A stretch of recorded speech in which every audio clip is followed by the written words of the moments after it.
Bonjour et bienvenue à notre méditation. Aujourd'hui, c'est le 28 avril et je continue de méditer dans Apocalypse chapitre 7 et verset 11. Tous les anges se tenaient autour du trône des anciens et des quatre êtres vivants, se prosternèrent, le visage contre terre, devant l'agneau, et ils adoraient Dieu.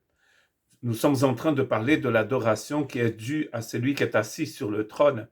Et aujourd'hui, je voudrais lire dans un texte magnifique d'Apocalypse, le chapitre 14, qui va donc nous montrer quelles sont ces personnes qui sont en train de chanter devant le trône de l'agneau et qu'est-ce qu'ils chantent.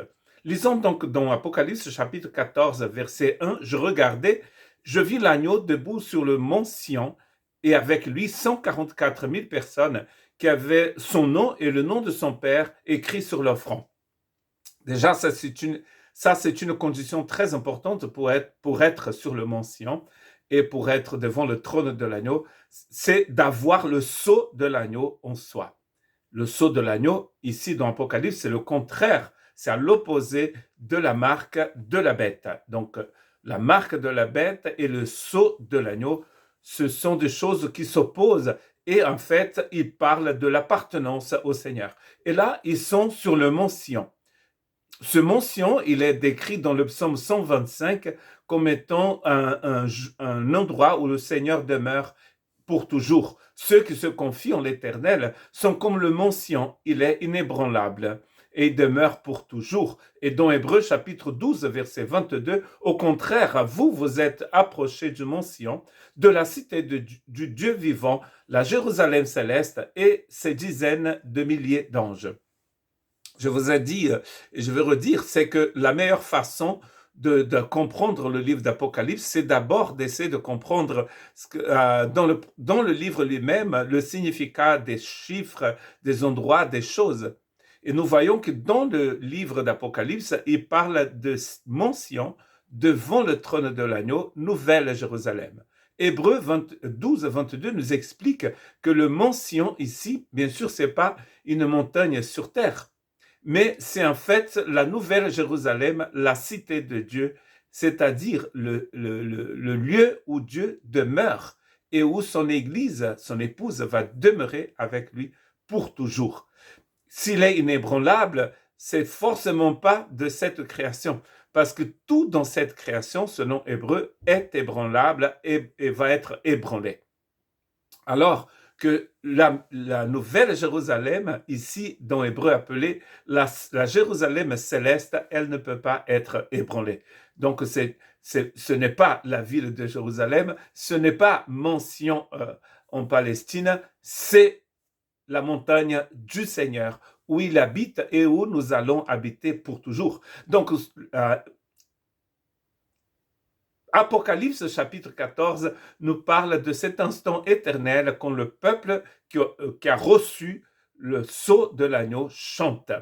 Et ils vont chanter dans le verset 2 du chapitre 14, « J'entendis du ciel une voix forte qui ressemblait au bruit des grosses eaux, au grondement d'un fort coup de tonnerre. Le son que j'entendis était aussi comme celui des joueurs d'harpe jouant de leur instrument. Ils chantaient un cantique nouveau. » Voilà, quand nous serons dans la présence du Seigneur, nous allons chanter un cantique nouveau. Et en plus, il dit qu'ils chantent devant le trône. Très intéressant. Ils sont sur le mont Sion et ils chantent devant le trône. Donc en fait, sur le mont Sion et devant le trône, c'est synonyme, c'est la même chose. Voilà pourquoi moi je pense que le chapitre 7 et le chapitre 14 parlent de la même chose.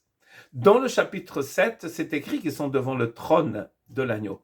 Et ici aussi, ils sont devant le trône de l'agneau. Mais ils sont sur le mont Sion. Donc, ça veut dire la même chose. Devant les quatre êtres vivants et devant les anciens. C'est toujours le même public, les mêmes personnes.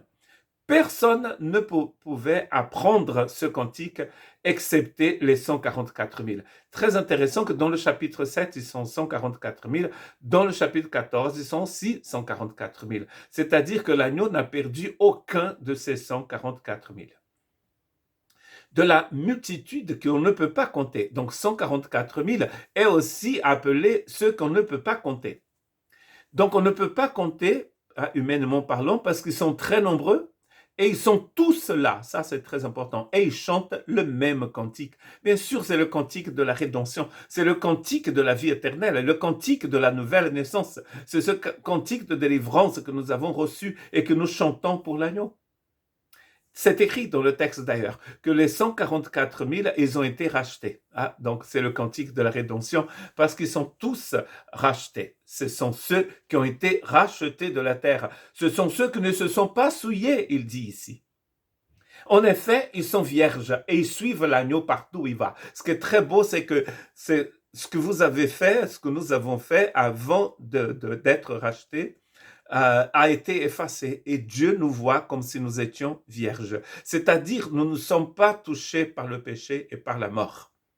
Nous appartenons à l'agneau, nous sommes vierges. Il nous a rachetés. C'est lui qui nous purifie, c'est lui qui nous sanctifie. C'est écrit dans Hébreu que Dieu nous a choisis avant la fondation du monde pour que nous soyons saints, pour que nous soyons à part, pour lui seulement. Et voilà pourquoi. C'est pour cela qu'en fait, nous chantons. Ils ont été rachetés et ils appartiennent, il dit ici, ils appartiennent, ils sont réservés, ils ont été mis à part pour Dieu et pour l'agneau. Il n'y a pas de mensonge dans leur bouche. Ils sont irréprochables. Encore une fois, je cite Éphésiens chapitre 1, nous avons été choisis avant la fondation du monde pour être saints et pour être irréprochables. Personne ne peut nous accuser, il n'y a pas de condamnation. Voilà pourquoi nous pouvons chanter ce cantique nouveau. Comme nous sommes en Christ, comme nous avons été rachetés, nous chantons un cantique nouveau et il n'y a plus de mensonge dans notre bouche. Que Dieu ait pitié de nous.